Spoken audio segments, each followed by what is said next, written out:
మీరు మీ సెక్షువల్ లైఫ్ని enjoy చేయలేకపోతున్నారా? Vagina loose ఉందని సఫర్ అవుతున్నారా? అసలు వెజైనల్ లాక్సిటీ అంటే ఏంటి? వెజైనా ఎందుకు లూజ్ అవుతుంది? ఏ ఏజ్లో లూజ్ అవుతుంది? దానికి కారణాలు ఏంటి? దాన్ని మనం ఎలా ట్రీట్ చేసుకోవచ్చు? ఇప్పుడు ఈ వీడియోలో మనం తెలుసుకుందాం. నేను మీ డాక్టర్ స్పందన Nallagandla, consultant obstetrician gynaecologist, clinical director of Shrestha Multi-Speciality Hospital, BHL. I am the first South Indian cosmetic gynecologist who is using advanced laser technology, that is jet plasma laser HER2. Vaginal laxity అనేది usually family complete అయిన తర్వాత ఒక age వచ్చిన తర్వాత మనం most కామన్గా address చేసే issue అండి. కాకపోతే ఇప్పుడు యువతలో కూడా మనం చాలా సాధారణంగా చూస్తున్నాము. దానికి ఈ ముఖ్యమైన కారణం ఏంటి అని అంటే, ఈ మధ్య కాలంలో మనం ఇన్ఫర్టిలిటీ ఇష్యూస్ అనేవి చాలా ఎక్కువగా వింటున్నాం. ఈ ఇన్ఫర్టిలిటీ ట్రీట్మెంట్స్ కోసము అందరూ సిరీస్ ఆఫ్ ఎగ్జామినేషన్స్కి, హిస్ట్రోస్కోపీస్కి దానికి వెళ్ళాల్సిన అవసరం వస్తుంది. దాంట్లో వాడే ఎక్విప్మెంట్తో వాళ్ళకి వెజైనల్ మజిల్స్ కొంచెం వీక్ అయిపోయి, లూజ్ అయిపోయి, వైడ్గా స్ట్రెచ్ అవ్వడం వల్ల వెజైనా అనేది లాక్సిటీ లేదా లూజ్నెస్లోకి వెళ్ళిపోతుంది. కాకపోతే యూజువలీ వెజైనల్ లాక్సిటీ అనేది ఫీమేల్కి బర్త్ ఇచ్చిన తర్వాత మోస్ట్ కామన్గా చూస్తాం. స్పెషల్లీ ఇన్ నార్మల్ డెలివరీస్ లేదా ఏదైనా పెల్విక్ సర్జరీస్ అయినా కూడా మనం వెజైనల్ లాక్సిటీ అనేది చూస్తూ ఉంటాం.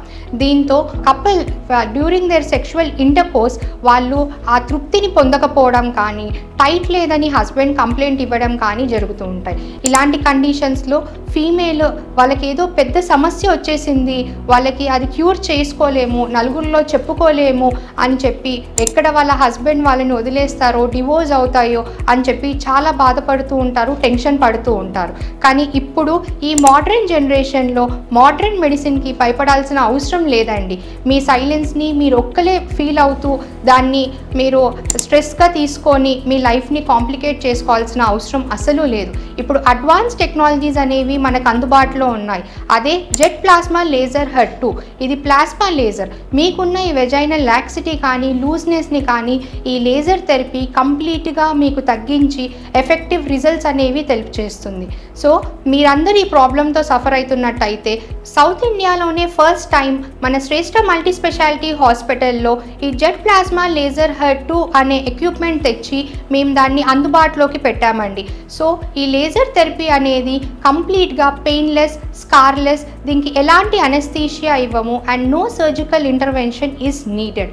ఇది సివియారిటీ, పేషెంట్ సివియారిటీ పట్టి ఎన్ని సెషన్స్ అనేవి డిసైడ్ చేస్తామండి. సివియారిటీ మైల్డ్గా ఉంటే around 4 to 6 sessions would be useful. And if the severity ఎక్కువగా ఉన్న వాళ్ళల్లో మోర్ దెన్ 6 సెషన్స్ అనేవి అవసరం పడవచ్చండి.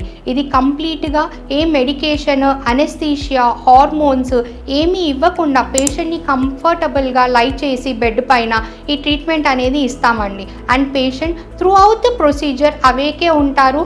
సో వాళ్ళకి ఎలాంటి ఇబ్బంది, పెయిన్ కానీ ఉండదు. అండ్ ఈ procedure will take around 40 minutes to 1 hour. ఈ ప్రొసీజర్ అయిపోయిన తర్వాత పేషెంట్స్ ఎలా అయితే నడుచుకుంటూ హాస్పిటల్కి వచ్చారో అలానే మళ్ళీ నడుచుకుంటూ వెళ్ళిపోవచ్చు. అలా అని ఈ ప్రొసీజర్ అయిన తర్వాత వాళ్ళు సెక్షువల్ లైఫ్కి దూరం ఉండాలా అంటే అలా ఏమీ లేదండి. This is completely safe procedure. Procedure అయిన రోజు కూడా they can happily have their sexual life. కాబట్టి ఇలాంటి అడ్వాన్స్ టెక్నాలజీస్ అవైలబుల్ ఉన్నప్పుడు మీరు ఇంకా సైలెంట్గా మీరు ప్రాబ్లం ఉంది అని చెప్పి సఫర్ అవ్వకుండా సర్జికల్ ఇంటర్వెన్షన్స్కి వెంటనే డెసిషన్స్ తీసుకొని సర్జరీస్ చేయించుకోకుండా ఈ ప్లాస్మా లేజర్ థెరపీస్తోని మీకున్న ఇష్యూస్ని కంప్లీట్గా ట్రీట్ చేసుకోవాలని కోరుతున్నాను. Thank you.